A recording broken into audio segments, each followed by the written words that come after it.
Hi, my name is Fernell Edmond, and I am a student in Dr. Ming Zhang's EDU 709 course.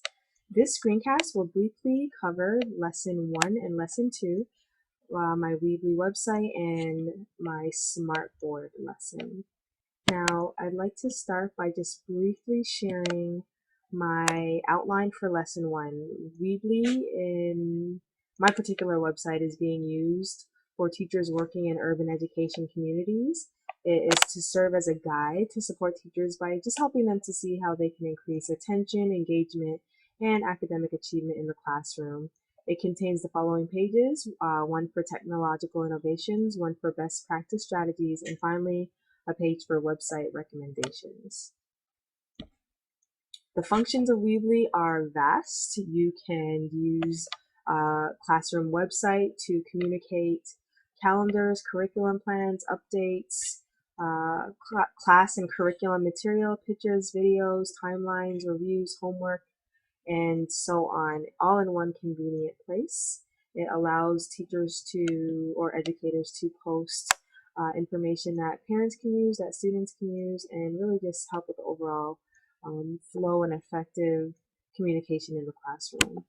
Now, in the rest of the PowerPoint, I went over the skills, the procedures, the knowledge and pedagogy and process required for students and educators, but I won't bore you with that. What I'll just do is scroll through it and take you to my example of a Weebly website. So here I created this website, which basically has 4 pages. The home page, which introduces my rationale, and then we have the technological innovations page, which covers all of the main technological innovations that I personally would recommend to educators.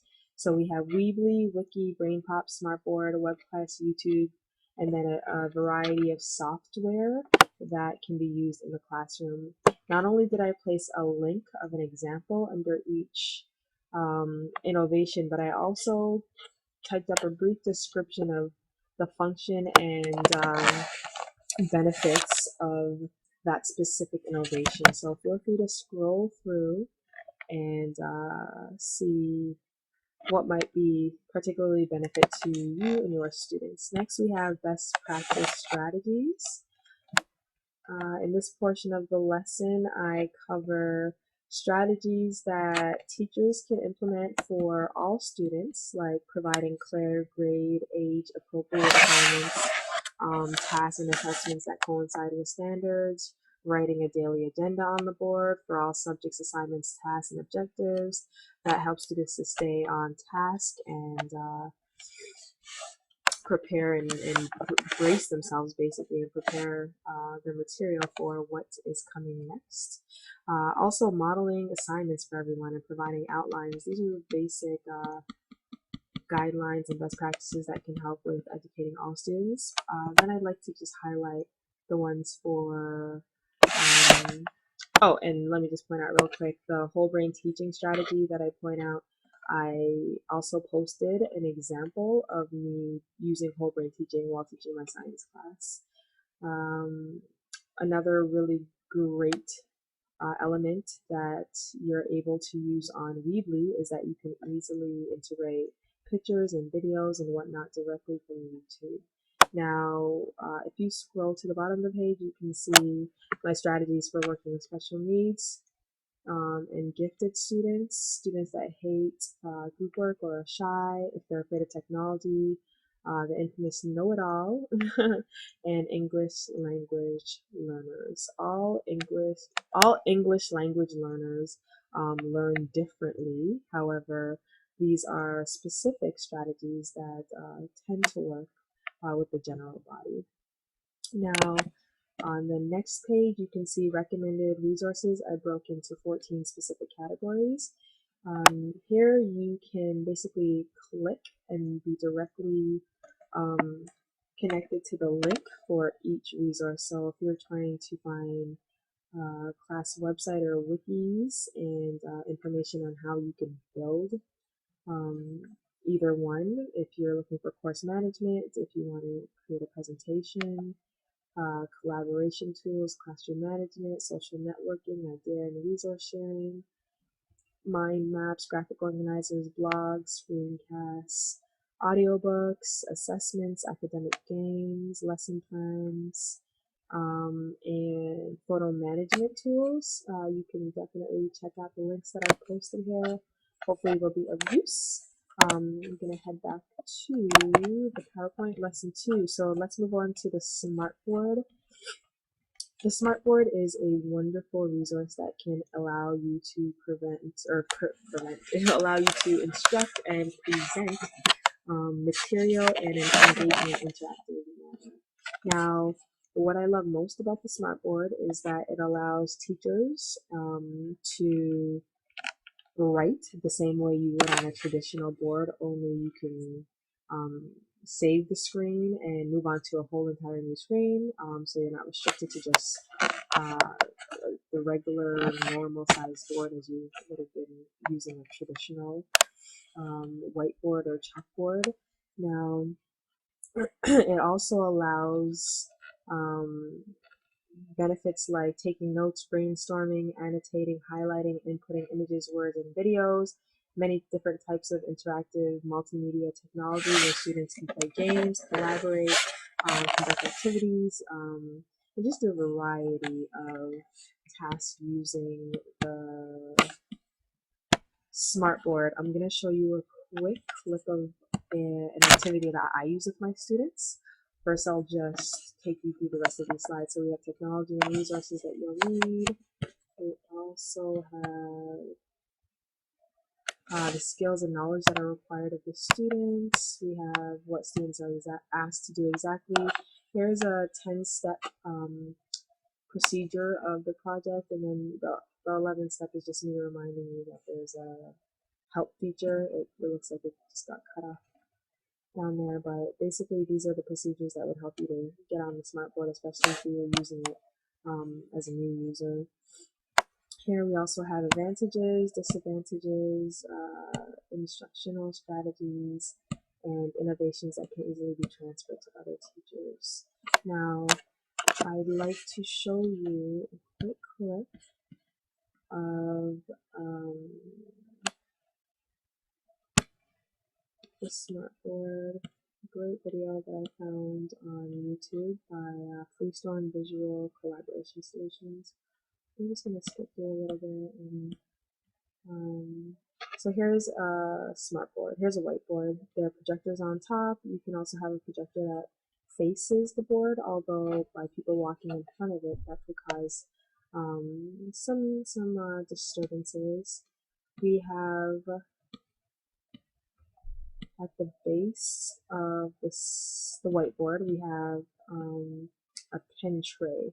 Now, this pen tray has a couple different elements to it, and I just want to describe really quickly what they are. On the left of the pen tray, we have a keyboard button that allows you to type, literally type as if it were a keyboard screen and save that. On the right, we have a right click button. And in the center, we have 4 different colors that correspond to the pen ink color. We also have a USB port that can be easily plugged into right underneath the pen tray. Now, the thing to know is that the pens on the board actually have no real ink in it. They are really just a simulation of a pen. So you can use your finger or your hand if the pen or the eraser ever go missing, because neither one of them are real. They are just simulations with plastic. Now on the left side we have the power button, we have the orient button, the help button, and the green light to show that the projector and the computer are effectively connected and can be used. Now finally, there are 2 major cords that you absolutely need: the USB charger, or not charger, but the USB cable and the VGA cable, which connect the smartboard to the computer and your computer to the projector. So you absolutely need those. And finally, I just want to show you a quick activity that I use with my students when I'm introducing properties of matter. I can get it to start here, hopefully. Let's see here.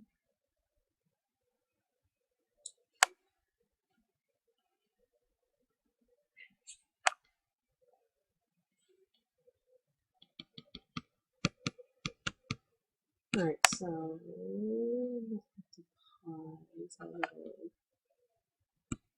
alright, so here's an example of how the smartboard can be used.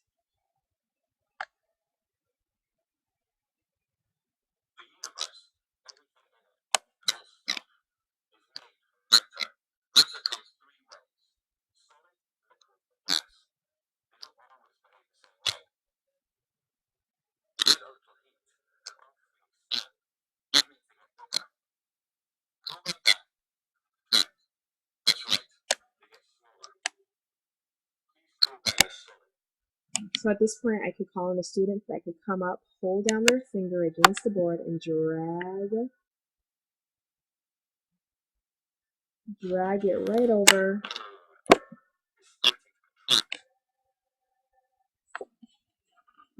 Doing so increases, doing so and using the smartboard, as you can see, is a way of encouraging participation where students will be paying more attention and engaged.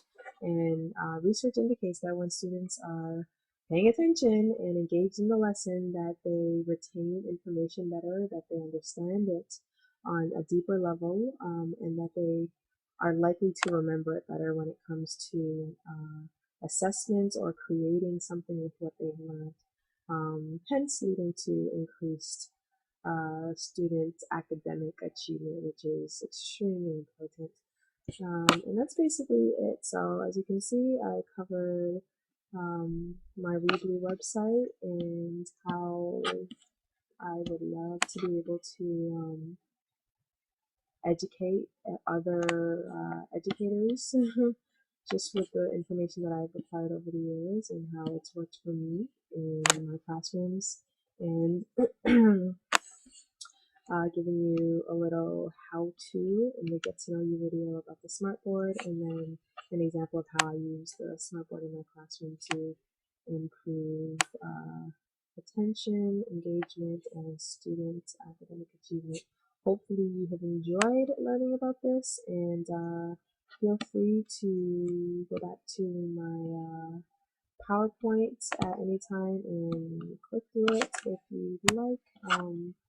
It's really just a recap of all the information from our creating project, where you can see the technology and resources involved, the skills, knowledge, pedagogy required of skills and teachers that can help, like advantages, disadvantages, and instructional strategies to help. So good luck to you all.